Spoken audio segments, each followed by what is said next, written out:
aloft over the Atlantic seaboard one fine morning in 1943, an imposing force of American naval air power proceeds to an important rendezvous.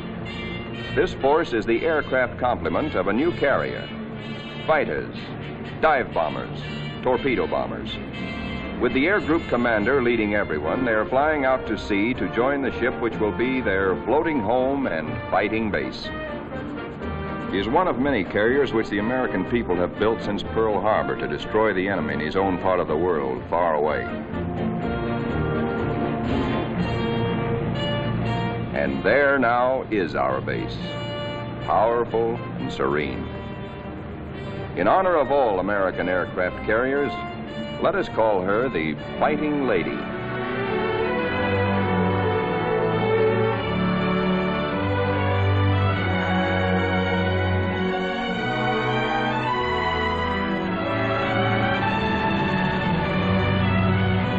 Against a good solid wind with their tail hooks down, our planes come into the broad flight deck of their new home.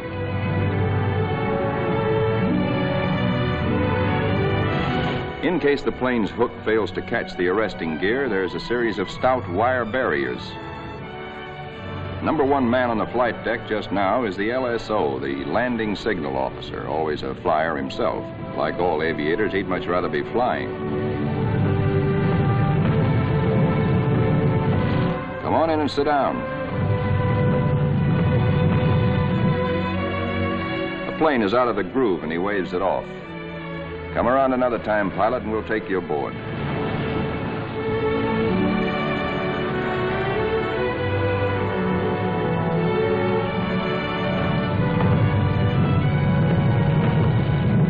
When planes land, they taxi quickly forward out of the way.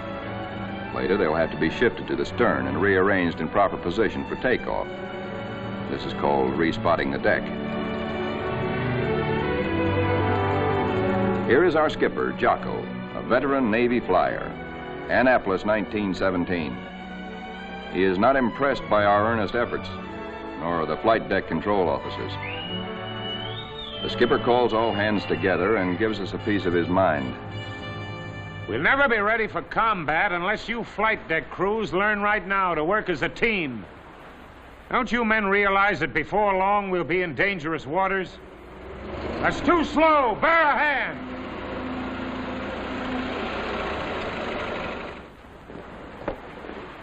Watch out. Keep that wing clear.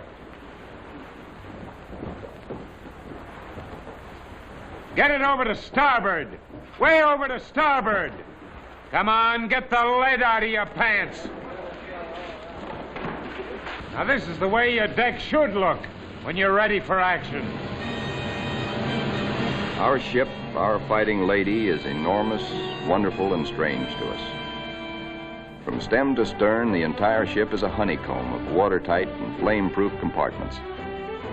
Far below the waterline are engine rooms, fire rooms, fuel tanks, and magazines packed with enough assorted high explosive to blow us all to kingdom come.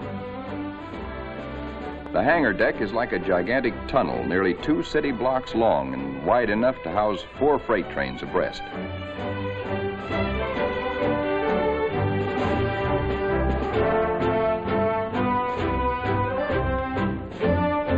Take us a week, a month maybe, to learn our way around. These new surroundings are as mysterious to us as they are cold and impersonal. Our Fighting Lady is like a huge floating cave, noisy and uncomfortable.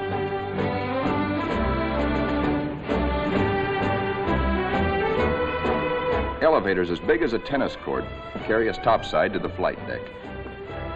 The great superstructure rising amidships is called the island. This is truly the ship's nerve center, its fighting brain.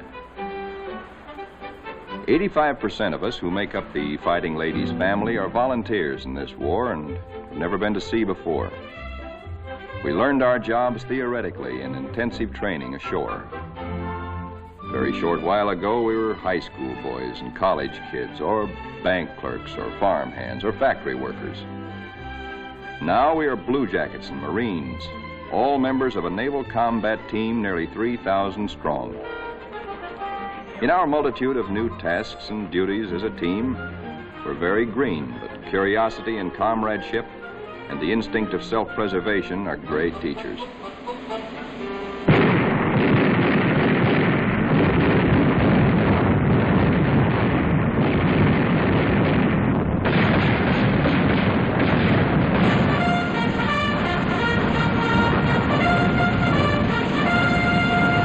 Some of us have to master the delicate and complicated instruments which control the fire of our 5-inch batteries, the guns that must defend the fighting lady when enemy dive bombers and torpedo planes attack.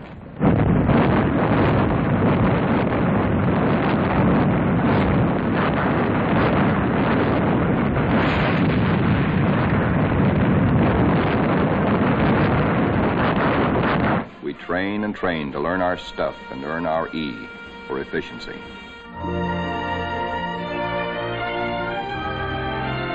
The Fighting Lady's destination is still a closely guarded secret, but no one can hide the fact that we are entering tropical waters. Our ship seems more friendly and comfortable now, and we greenhorns feel that a suntan will at least make us look like fighting sailors. Even our mascot, Scrappy, has been at sea longer than most of us.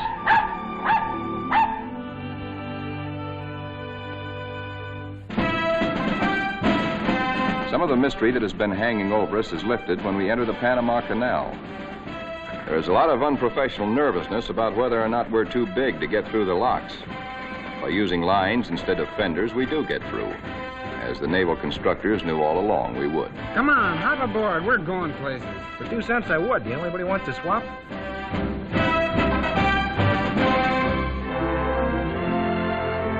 Now we stand out into the Pacific, and life aboard settles down into monotony. Here are our aircraft pilots, officers all. Ship's company call them the glamour boys. They are the men who fly and fight our planes. All the efforts of all the rest of us are concentrated on putting these people into the air and getting them back again. Most of us are hiding a certain amount of nervousness and anxiety, for many of us are Johnny-come-latelys, reserve officers who only recently learned to fly at Corpus Christi and Jacksonville. Others among us are specialists who trained at Quonset Point, Rhode Island. Reserves are called by the regulars, in a friendly way, 90-day wonders. In return, the Annapolis regulars are called the trade school boys. But whether Quonset or Annapolis, all are bound together in the fraternity, the close fellowship of Navy men.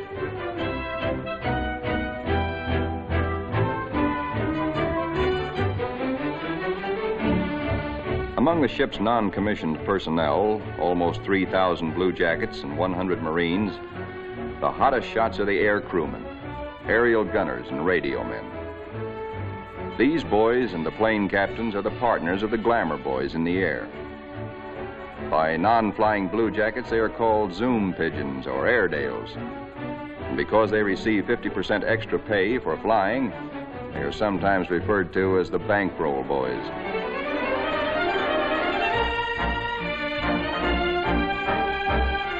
Everybody aboard ship backs up the flying group. This requires the efforts of all manner of people. Many of the jobs are far from glamorous. All the little tasks and services you find along Main Street must be performed by some members of our carrier's crew. For though the Fighting Lady is a powerful ship of war, she is also a sizable American community, whose population must be supplied with all the necessities and some of the comforts of home.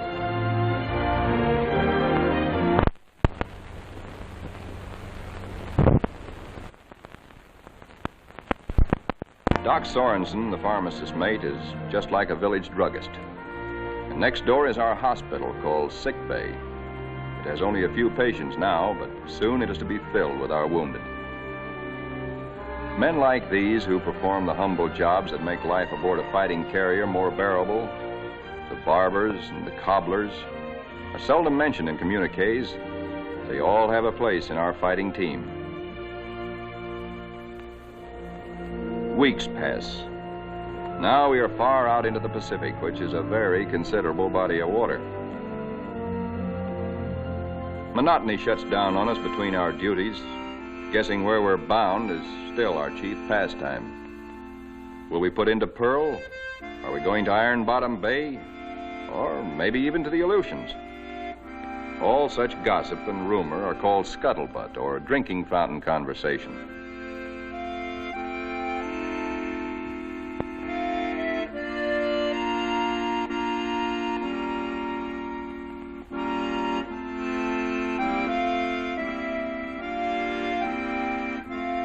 Throughout the ship, men get together in little groups to take refuge from the heavy burden of waiting for something to happen.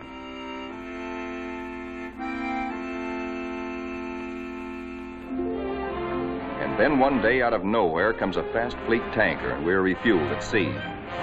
This tells us something. This tells us that we are not going to Pearl or any other land base for a long, long time.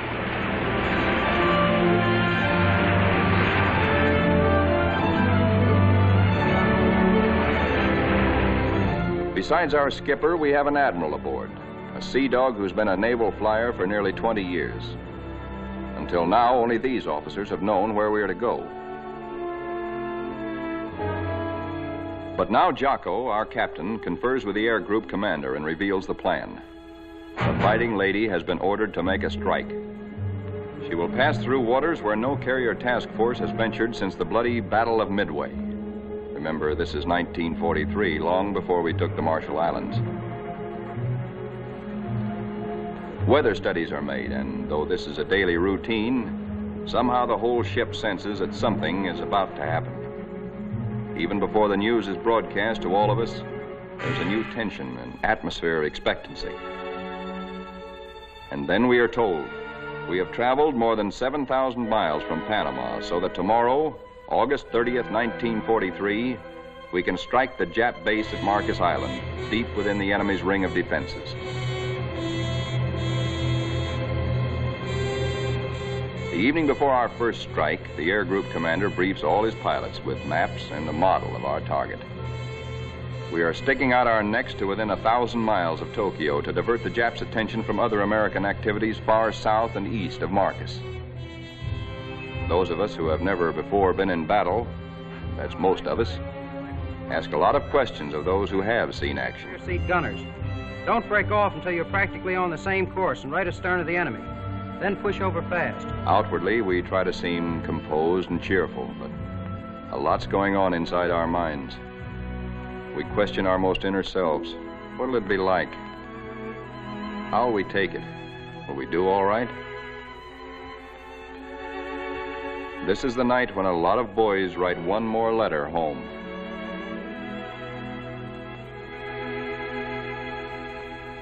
Among those playing acey-deucey in the wardroom is a chubby 23-year-old from Eureka Springs, Arkansas, Lieutenant E.T. Stover, nicknamed Smokey. That's he sitting on the far right. Having flown 50 missions at Guadalcanal, Smokey has been ordered to take a rest. He'd much rather be flying. Before dark on the eve of battle, our planes are loaded with bombs and gas. So that each plane will be in its precise position for a speedy takeoff, we spot and respot our deck.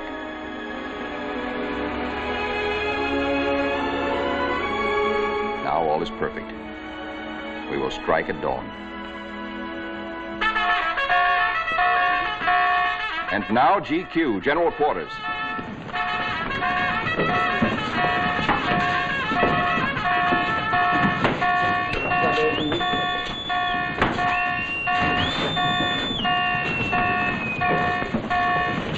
Every man on the ship goes to his battle station, his special place on the fighting team.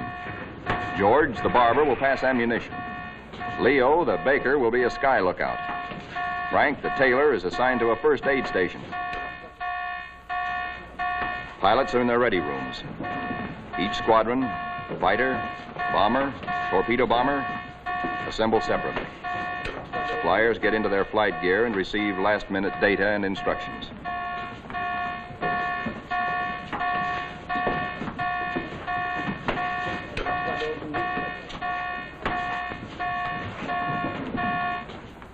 On the flight deck, our first battle dawn awaits us. Our whole ship is on hair trigger. The Fighting Lady is hardly 100 miles from the first target of her career. These last few minutes before the order for our first action are the toughest time of all.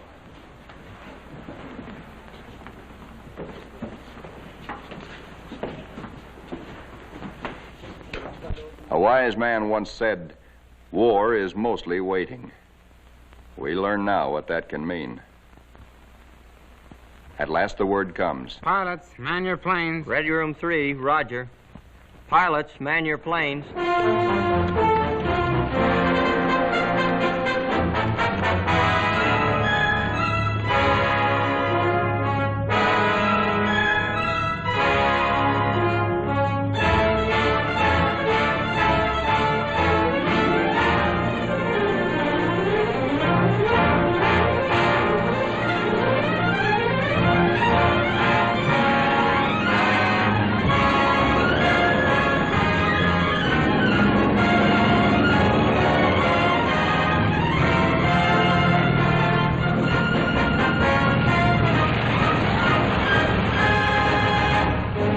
The fighters take off first to form cover aloft for the other squadrons.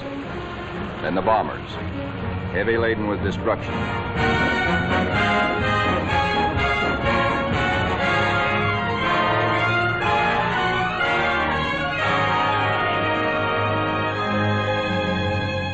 The sun has risen now, and our escorts are alert for enemy submarines. But the Fighting Lady steams boldly toward our target to lessen the distance for our planes when they return.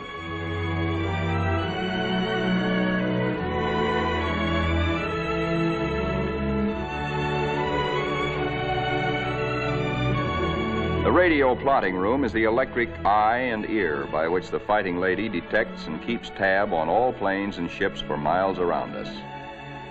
Smokey, the fighting ace from Arkansas, has been put in charge of this room for our big day.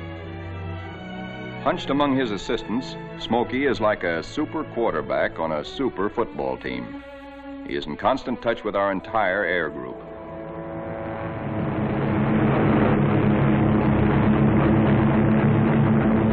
As our first fighters race in toward Marcus Island, they stay low, hoping to escape detection by the enemy's radar.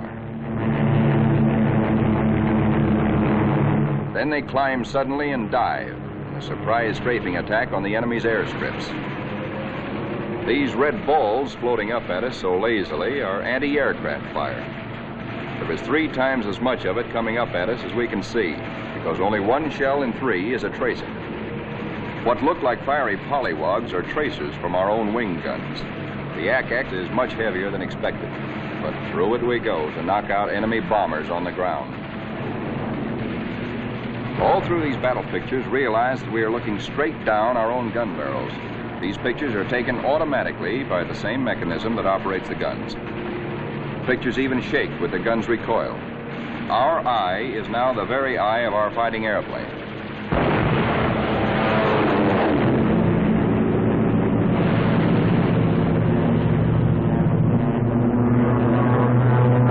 The enemy's picket boats and supply ships offshore are thoroughly strafed. No longer will these craft bring rice and sake and munitions to Marcus.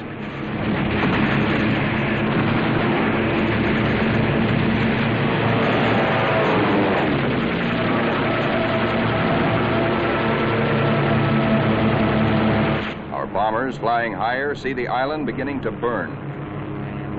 A moment ago, it looked like a little jade trinket in a cobalt sea.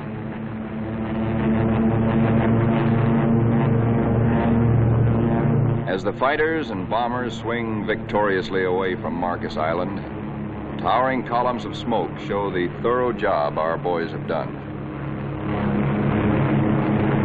Back aboard ship, Smokey is tracking the flyers with care to be sure that none is missing and that no enemy planes are trying to follow them out to our Fighting Lady.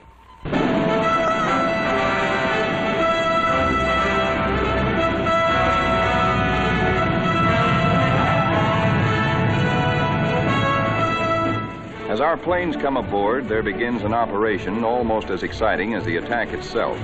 A ballet after battle, with the plane directors as dancing masters. The whirling propellers fill this scene with danger, but now our crews are trained and adept.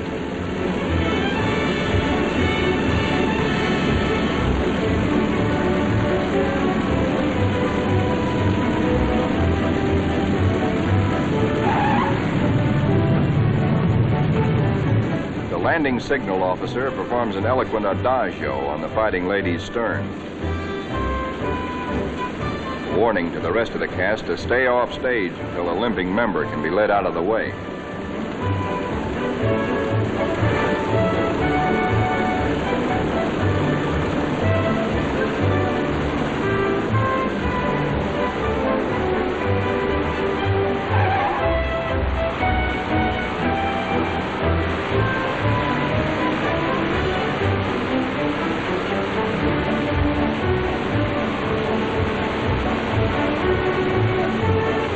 Pilots go below to report to their combat intelligence officers.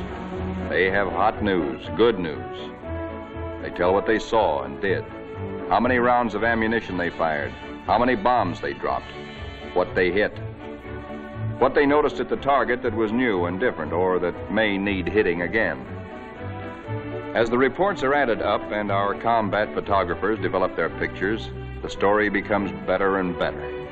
Every single Jap bomber on Marcus has been destroyed. 80% of the shore installations blasted or set afire. Hangars, radio stations, gas dumps, ammunition dumps. Marcus is now a lovely mess. In the radio plot, Smokey's worried. There are planes still up there, and he's wondering about them. They are ours, though, delayed by battle damage. Landing a shot-up plane on the carrier is a crucial test of how well-trained, how alert and steady a naval flyer is.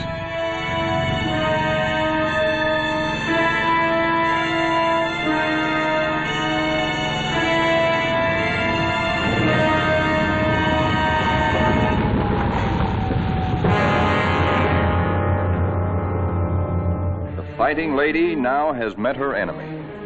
In the wardroom, the pilots who this morning felt new and nervous now talk like veterans. We have been baptized by fire and have survived nicely. We of the Fighting Lady are growing up.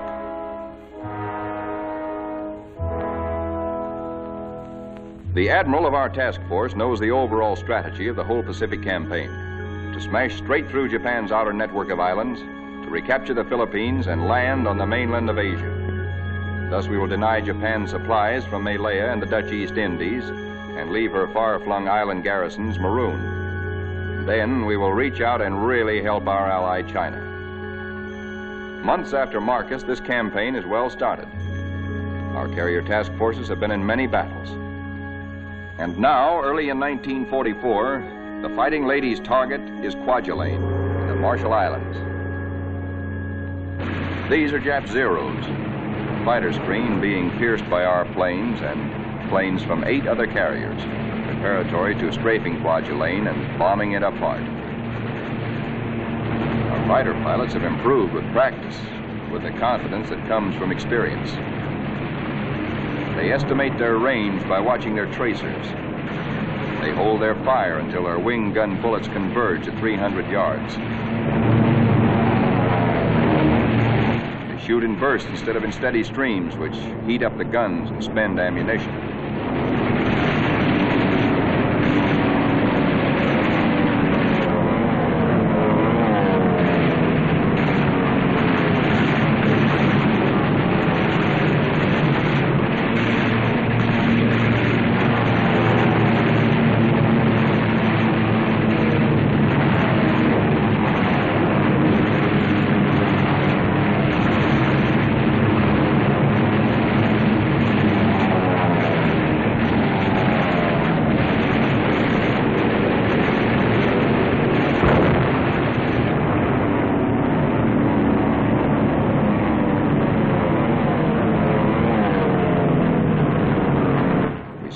Kwajalein burning, very satisfactory.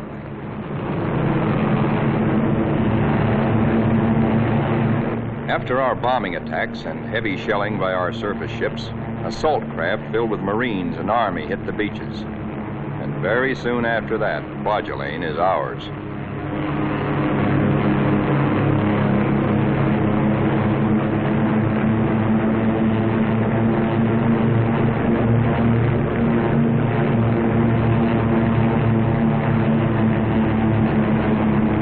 Right after Kwajalein, word comes to our admiral that a truck Japan's huge and secret naval fortress 1,400 miles to the west, there apparently are some heavy units of the Japanese battle fleet.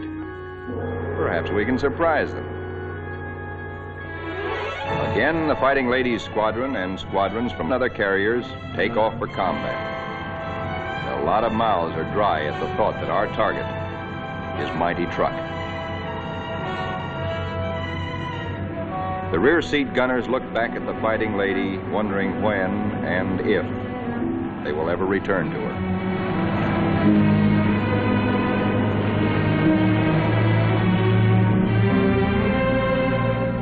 All that we know about truck, we know from a few photographs taken by some nervy Marines on reconnaissance just 18 days ago. We hear that it is a complex of heavily fortified islands surrounded by airstrips, with naval anchorages at certain spots among the islands.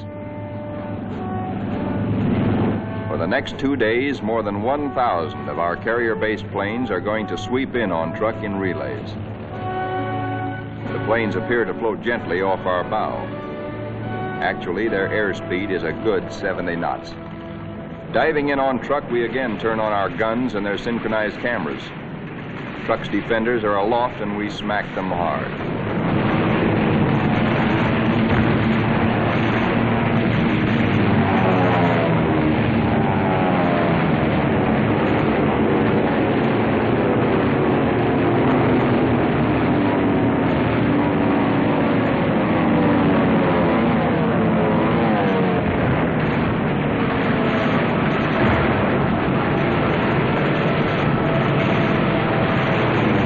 Hearts that were in men's mouths before this strike began now settle back into place and are singing once more. There's something really grand, something historic about diving in here on this place which Japan has been building and guarding jealously from all but Japanese eyes for 20 years. We dive right in low and take a good look at fighter strips, bomber bases, and seaplane ramps.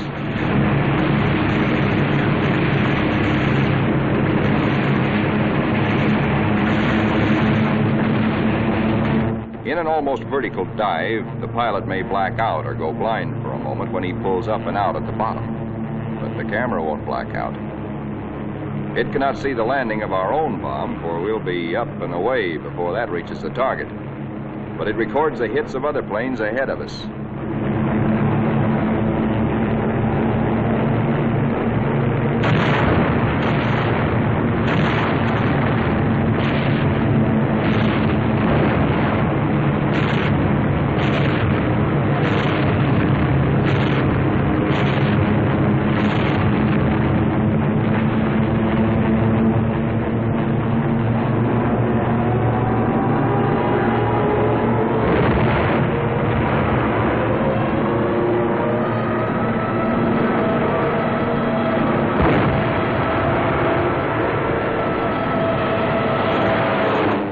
To find the Jap fleet here, but most of it's gone. Some lingering ships, including some of their fast fleet tankers, we find hiding in sheltered coves. The vessels which we are now strafing are other fleet auxiliaries, rice boats, transports, and ammunition ships.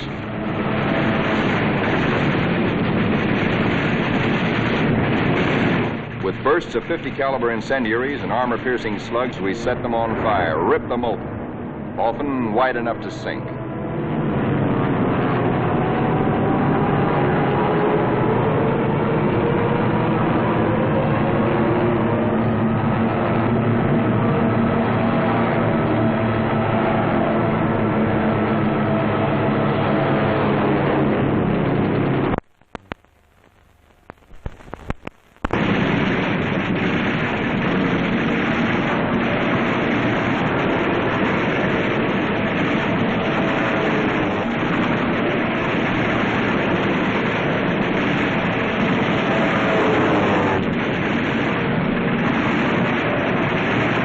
Strafing ships filled with TNT is not very healthy for pilots who dive too low. But it's hard to tell who's carrying what until the big bang comes.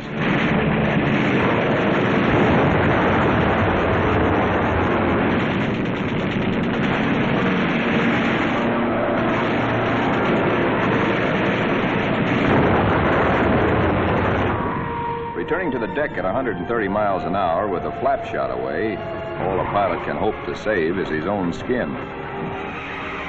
Here comes our new air group commander. He's had a bit of trouble. His windshield is blotted with blood, and he has to feel his way aboard. Strafing at low altitude, he took a 40-millimeter anti-aircraft burst right in the face. More than 200 wounds, and his plane a sieve. But he'll live to fly again. Some planes will not return, but others come back and land somehow, anyhow. Considering the toughness of truck, our losses are astonishingly light. No time is lost getting casualties below.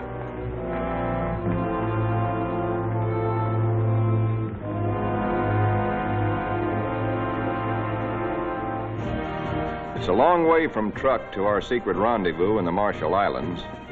Someday it can be told just where this is. Actually, it is a magnificent new fleet anchorage, an advanced naval base, which we have taken from the Japs and made secure.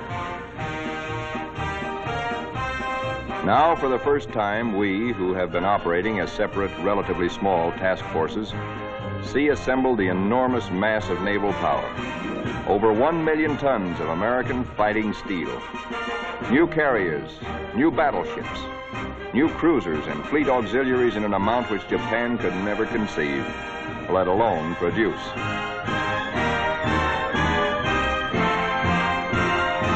That we are able to maintain supply lines over the vast distances of the Pacific is one of the miracles of this war. In the comforting presence of so much power, we relax and refresh our battle-strained nerves. Pushing my head under. Hey, Benny, when you going to die? Who taught you to swim? Hey!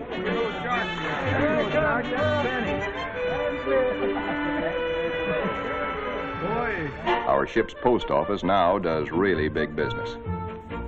Letters for us at last from home. Letters from us to friends and families. Our censors know our collective mood, our central hopes and thoughts. The stuff is really getting out here now. I can't tell you much about it, but oh boy. And the more we get, well, the sooner I'll be seeing you. All hands are called together. Our old skipper, Jocko, has been promoted admiral. Our new one's name is Dixie. Men, as soon as I finish talking, we are getting underway. Our fighting lady is now part of what is designated Task Force 58. As you know, our final destination is a place called Tokyo. We'll have to fight hard to get there, but when we drop our hook at Yokohama, I'm going to throw a party. All hands are cordially invited.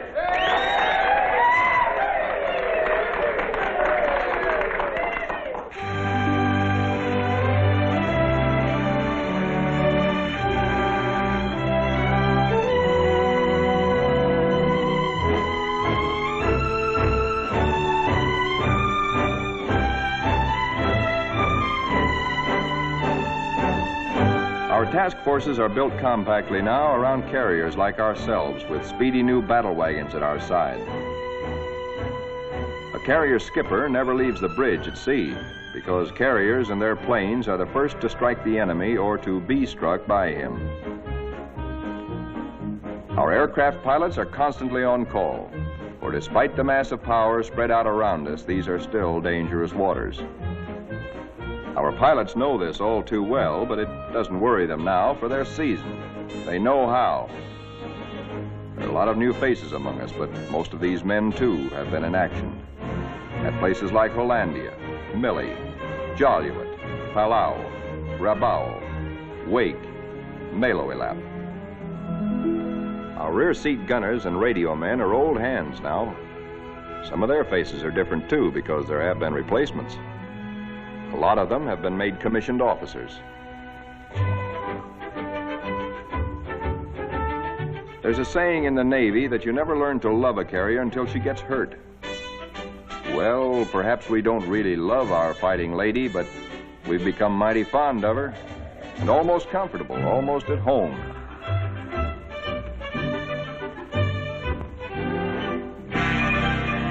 Occasionally, our shipboard movies bring us that one thing we crave the most, one touch of something utterly American, one deep breath of home.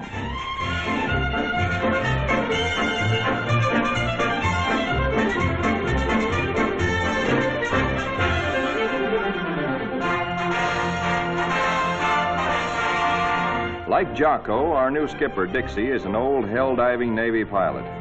In their battle caps, he and Admiral Mitcher look like big league baseball managers. Northwest we steam, and never before in history has an ocean borne such a weight of naval power. Not at Jutland, not at Japan's proud boast Tsushima was there anywhere near the force with which we now assert that this is our ocean, this is our air, and we're seeking the Japanese battle fleet to prove it.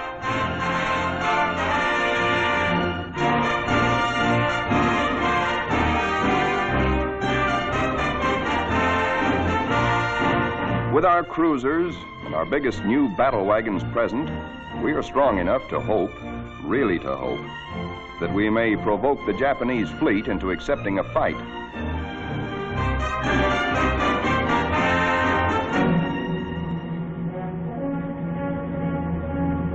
We're joined by plotting Coast Guard and Navy transports. The Marines again.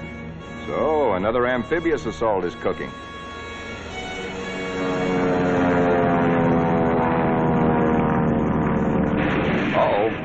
Our patrols have spotted an enemy search plane and are after her. She's a big bird. A 20-ton, 4-motored Kawanishi seaplane, the kind we call Emily's.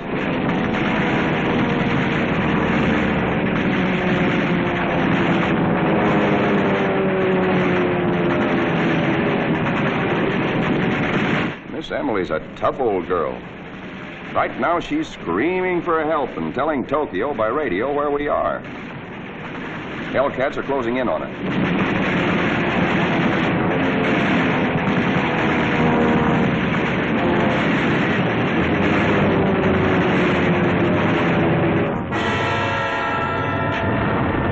So long, Emily.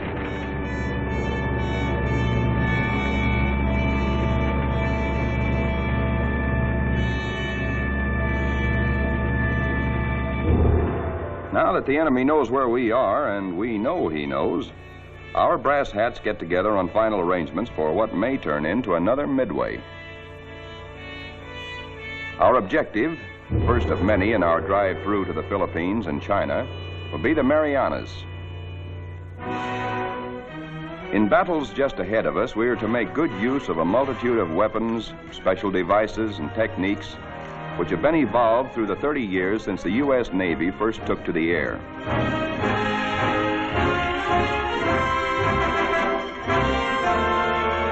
Not only did our naval flyers create the aircraft carrier itself, but it was they who devised the torpedo plane and invented and perfected dive bombing.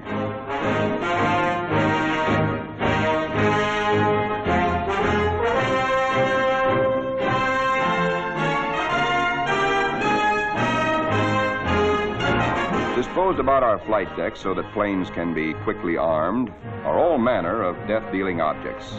500, 1,000, and 2,000-pound bombs. We have torpedoes and incendiaries, and the kind of anti-personnel bombs we call daisy cutters.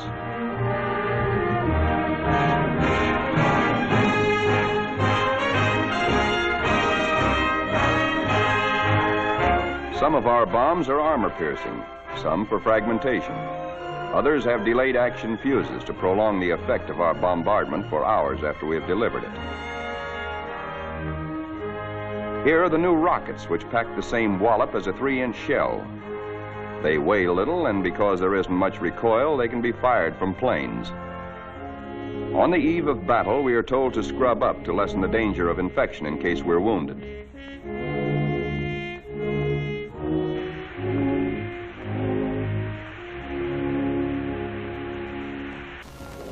As well as our bodies, most of us prepare our souls.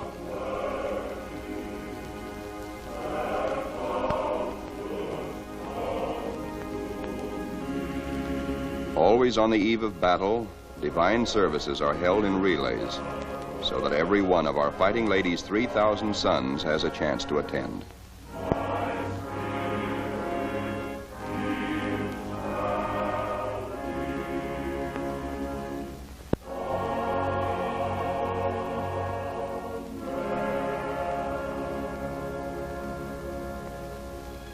As the eve before battle lengthens, there is the usual waiting.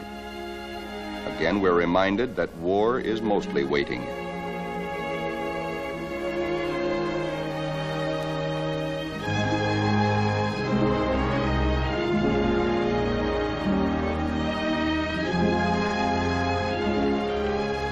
Because all cooks and bakers must soon be at their battle stations, they work all night long preparing a hearty meal of steak and eggs for our 3 a.m. battle breakfast.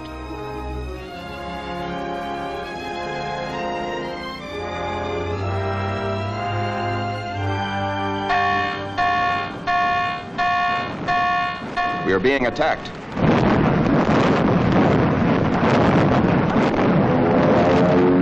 We are being attacked by Japanese torpedo planes skimming in after us, wing to water.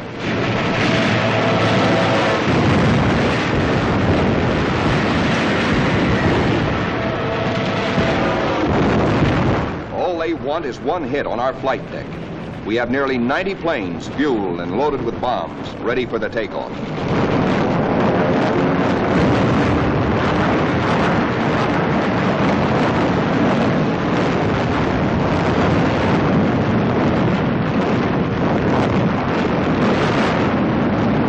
Each patch of flame is a burning Jap.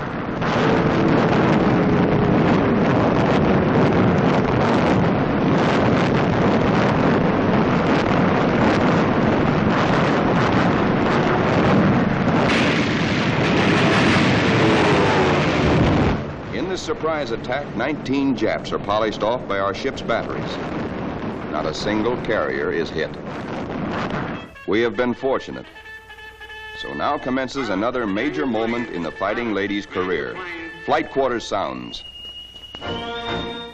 In this modern warfare, the young plane captains are to their pilots what squires were to armored knights of old.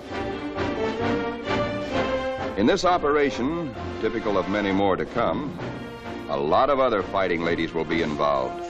And nearly 2,000 carrier-based planes, all of them attacking in air groups like our own.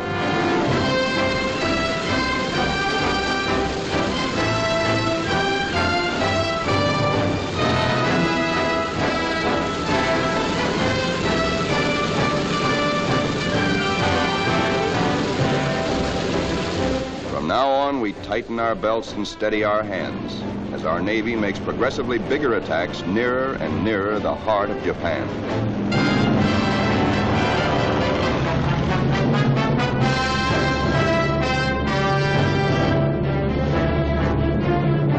At his post and radio plot, tracking down enemy planes and cursing the luck that keeps him out of the air, Smokey chafes at being grounded on a day like this, especially when targets are juicy ones.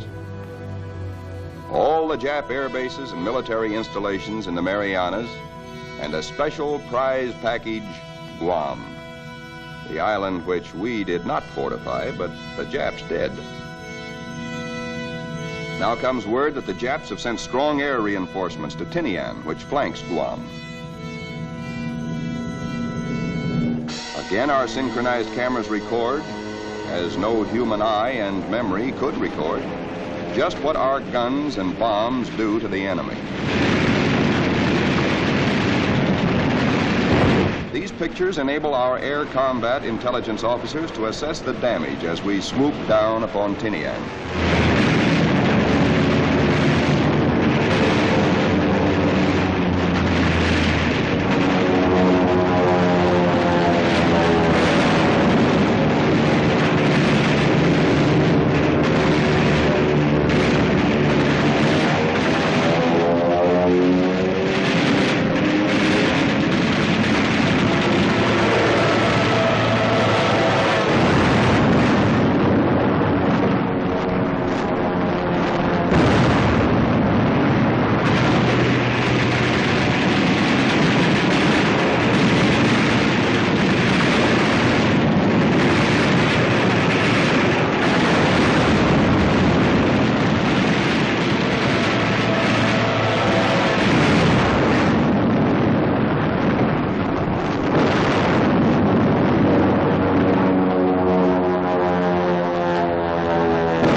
planes return for more fuel and ammunition, the surface vessels take over. A prodigious naval barrage to prepare the beaches our assault forces are going to hit. Not only our newest, but some of our oldest and proudest battleships are here. The Colorado, the Tennessee, and the USS Pennsylvania, flagship of World War I.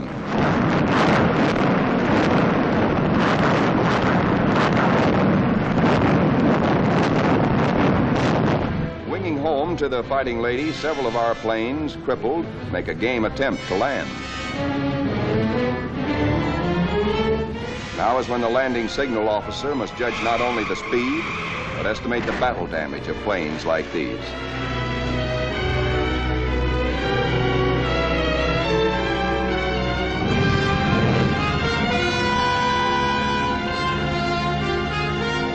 And flight deck emergency crews, firefighters, rescue details, and medical corpsmen exhibit almost incredible courage.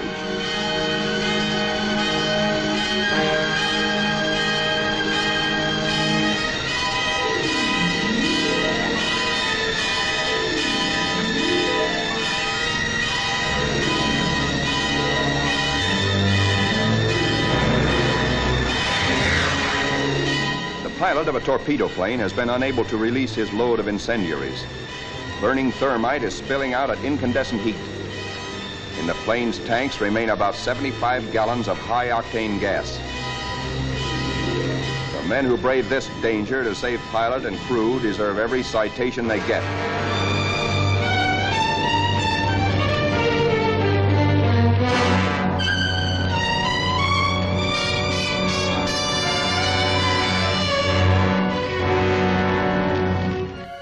In the ready rooms, intelligence officers question battle-weary pilots. What did you see? Any Jap carriers in sight? Are you sure they were carrier-based planes? Then from radio plot comes uncomfortable news. Torpedo planes and dive bombers from enemy aircraft carriers are approaching. All hands, man your battle stations. To our engine room go orders for flank speed, which is a few knots faster than full speed, in case we need to take evasive action. All boilers are lighted to let the Fighting Lady outdo herself if necessary. The engine room people turn on the heat, and the propeller shafts churn like fate in their alleys.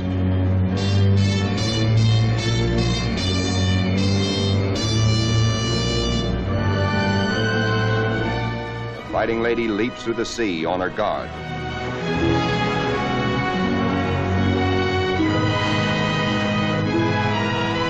Skipper Dixie gears himself for action, and so does wise old Scrappy.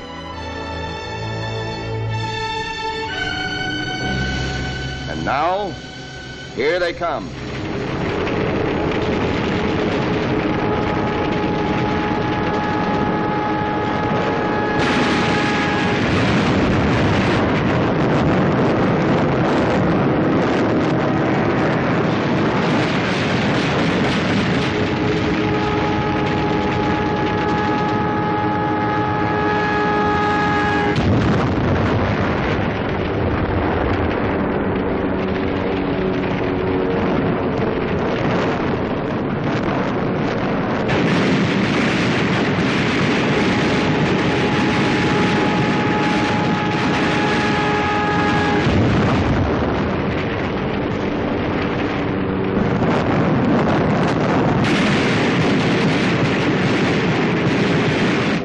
Jap Jill, torpedo bomber, miraculously keeps coming through our wall of flak. She's approaching us fast with a life that must be charmed.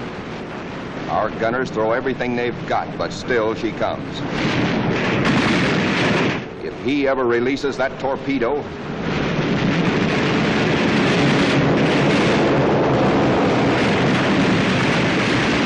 she missed us.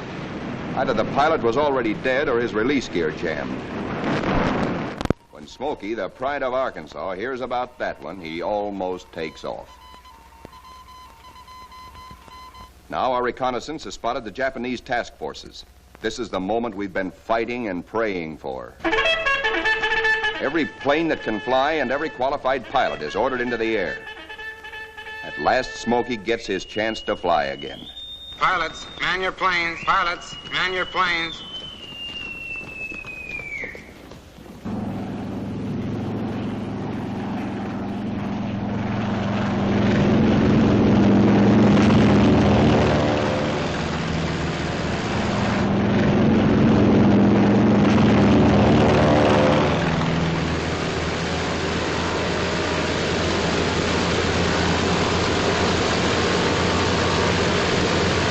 Philippine trade wind is tearing down our flight deck.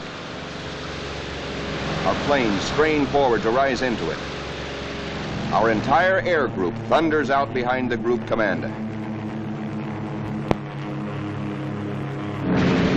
Now our fighters run into a smoke Jap fighters, mostly Zeros, sent up to intercept our attack on the Japanese fleet. A mad aerial scramble begins, which the boys to this day still call the Marianas Turkey Shoot. 369 Jap planes are shot down in this single day, to our loss of 22.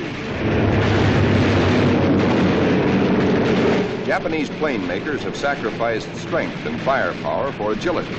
Their planes disintegrate quickly when you hit them. They have no armor plate, as ours have, nor are their gas tanks self-sealing.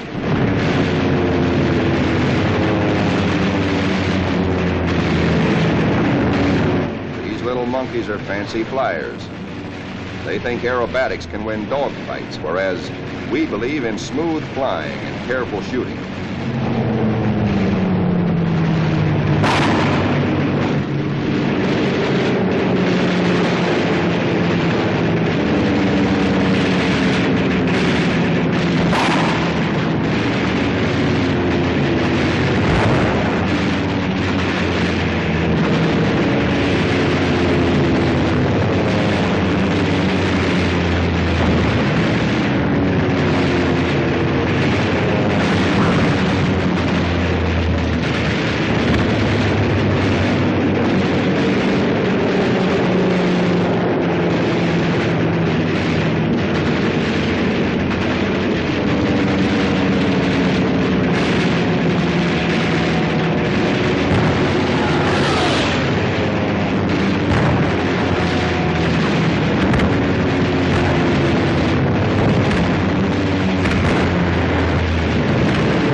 And now, at last, through a late afternoon haze from high altitude, our air combat group sights the Imperial Japanese battle fleet.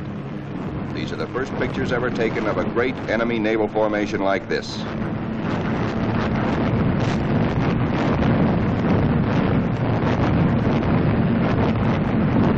There it is, that Imperial fleet, crawling around below us in violent evasive action.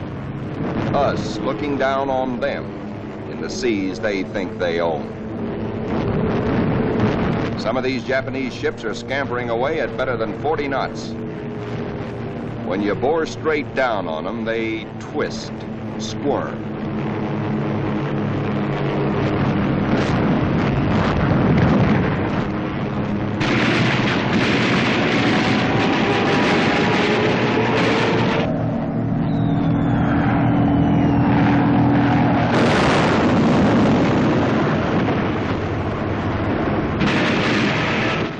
A big destroyer at the bow, hoping to shoot out his bridge, and he shoots back plenty.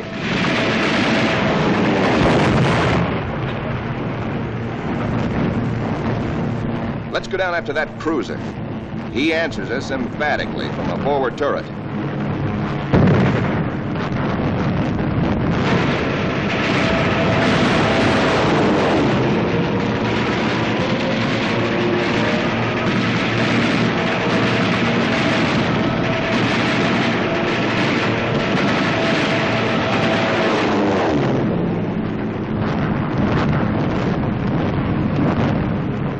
A 25,000-ton Jap carrier of the Hayataka class is going to get it.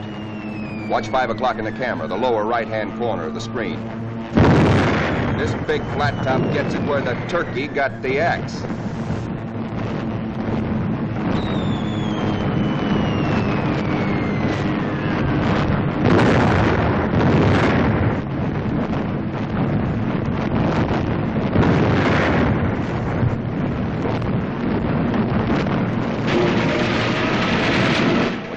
off some of these babies. Just watch this one. And now we come home from the Battle of the Philippine Sea. 17 Jap warships have been sunk or severely damaged. Several of our returning planes have been badly shot up. A dive bomber comes in out of gas. He pulls off to starboard, but noses over because his wheels are down.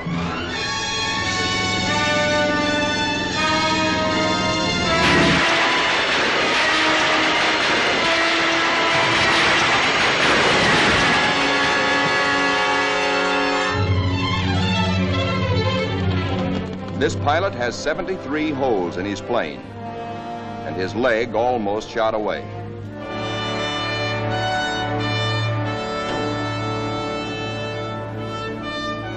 To clear the deck for other planes, number 30, badly damaged, is jettisoned, given the deep 6.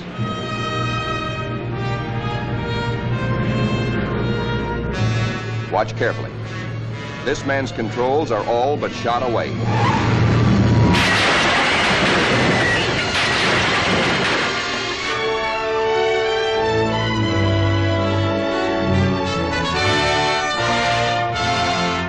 So he steps out of it, smiling. And now it is time to paint up the scores. On this fine morning, just a year after being commissioned, the Fighting Lady is beginning to look like a stamp album. She has done her share, amassing Task Force 58's grand total of 757 Jap aircraft destroyed in a 2-week turkey shoot.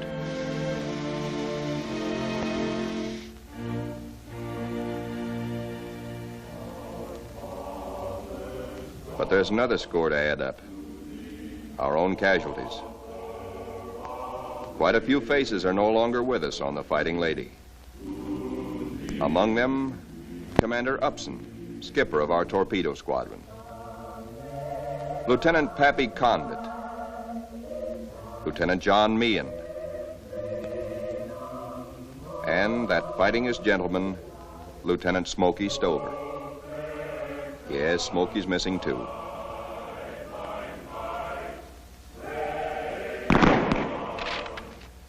Salute them under their country's flag.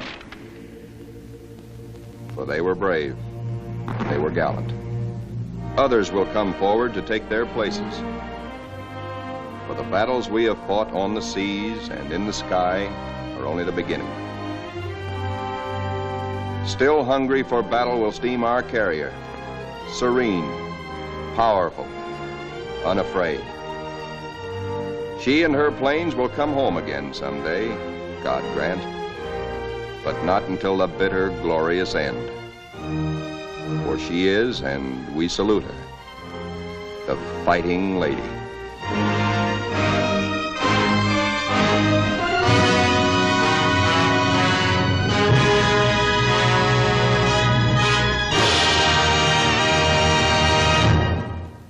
City blocks long and wide enough to house 4 freight trains abreast.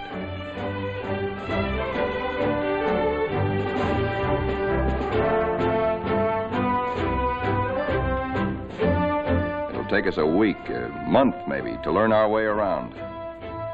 These new surroundings are as mysterious to us as they are cold and impersonal. Our Fighting Lady is like a huge floating cave, noisy and uncomfortable.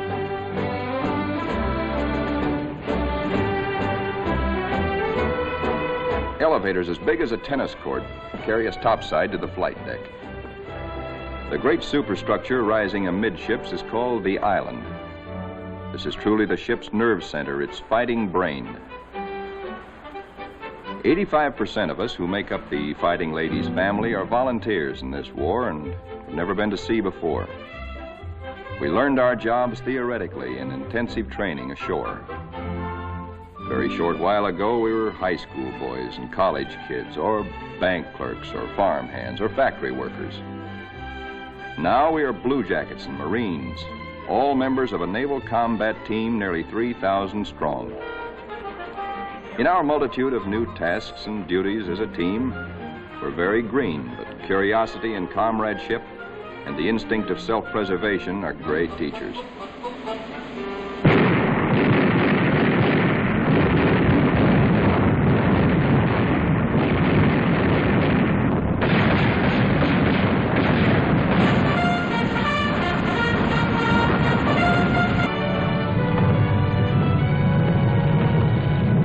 When planes land, they taxi quickly forward out of the way. Later, they'll have to be shifted to the stern and rearranged in proper position for takeoff. This is called respotting the deck. Here is our skipper, Jocko, a veteran Navy flyer, Annapolis, 1917. He is not impressed by our earnest efforts, nor the flight deck control officers. The skipper calls all hands together and gives us a piece of his mind. We'll never be ready for combat unless you flight deck crews learn right now to work as a team. Don't you men realize that before long we'll be in dangerous waters? That's too slow. Bear a hand.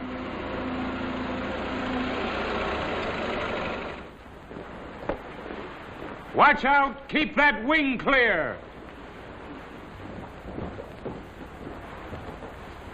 Get it over to starboard. Way over to starboard. Come on, get the lead out of your pants. Now this is the way your deck should look when you're ready for action. Our ship, our fighting lady, is enormous, wonderful, and strange to us. From stem to stern, the entire ship is a honeycomb of watertight and flame-proof compartments. Far below the waterline are engine rooms, fire rooms, fuel tanks, magazines packed with enough assorted high explosive to blow us all to kingdom come. The hangar deck is like a gigantic tunnel, nearly 2.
Over the Atlantic seaboard, one fine morning in 1943, an imposing force of American naval air power proceeds to an important rendezvous.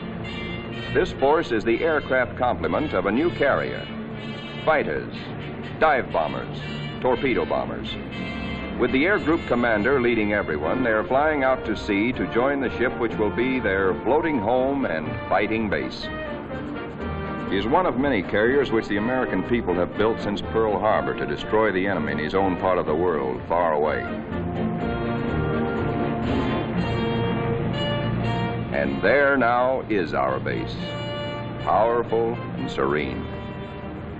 In honor of all American aircraft carriers, let us call her the Fighting Lady.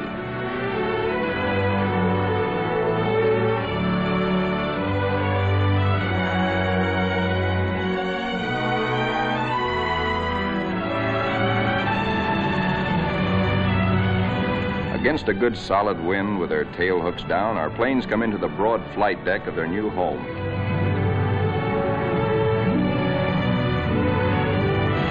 In case the plane's hook fails to catch the arresting gear, there's a series of stout wire barriers. Number one man on the flight deck just now is the LSO, the landing signal officer, always a flyer himself. Like all aviators, he'd much rather be flying. Come on in and sit down. The plane is out of the groove and he waves it off. Come around another time, pilot, and we'll take you aboard.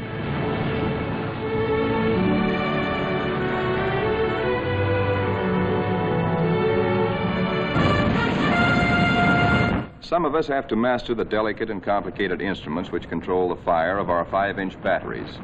The guns that must defend the Fighting Lady when enemy dive bombers and torpedo planes attack.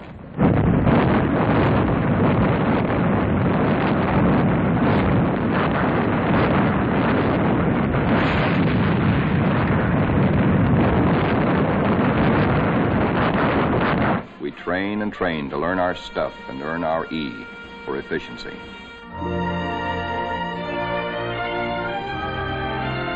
The Fighting Lady's destination is still a closely guarded secret, but no one can hide the fact that we are entering tropical waters.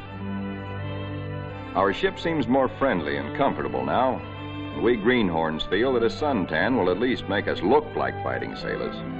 Even our mascot, Scrappy, has been at sea longer than most of us.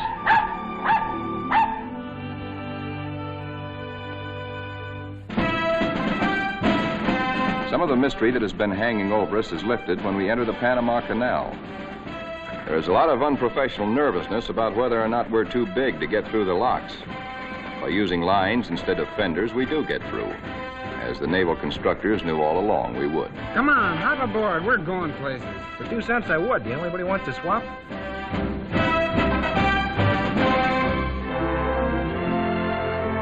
Now we stand out into the Pacific, and life aboard settles down into monotony.